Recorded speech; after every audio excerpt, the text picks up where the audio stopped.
এয়ারপোর্টের থেকে একজন প্রবাসী রিসিভ করার জন্য তার বাড়ি থেকে মনে করেন পুরো একটি এয়ারএক্স মানুষ আসছে।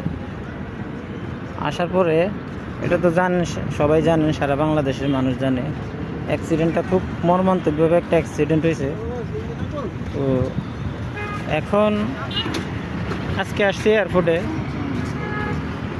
এয়ারপোর্টের অবস্থা দেখেন এখন, মানে মানুষ নাই বললে চলে, একদম শান্ত, পুরো মনে হয় যে একদম নিরিবিলি। এরকম এয়ারপোর্ট কিন্তু আমরা কখনো আগে দেখিনি। পরিস্থিতি এদের দেখানো অবস্থা একদম নিরিবিলি। আসলে এখন আগে পার্কিং লটের মধ্যে মানুষের থেকে গাড়ির থেকে মানুষ বেশি দেখা যেত। এখন পার্কিং লটে শুধু গাড়ি আর গাড়ি দেখা যায়, মানুষের দেখা যায় না।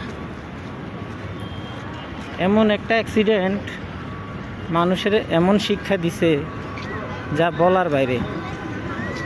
আসলে আমরা উজুতে বাঙালি তো, বুঝছেন, এই যে এরকম একটা কালো গাড়ি ভাড়া করে 5,000 টাকা একজন বিদেশির রিসিভ করার জন্য, বুঝছেন, মানুষ আসি বাড়ি থেকে মনে করেন 10 জন।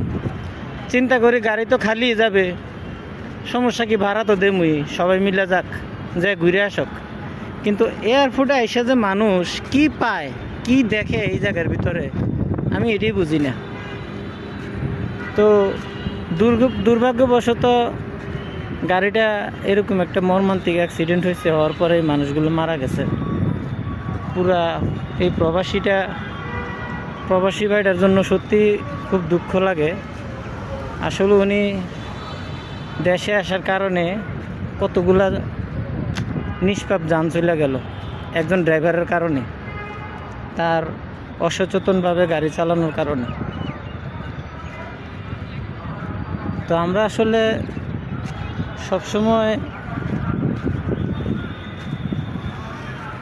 এইসব বিষয়গুলো খেয়াল রাখতে হবে, আমাদের এখান থেকে শিক্ষা নেওয়া উচিত।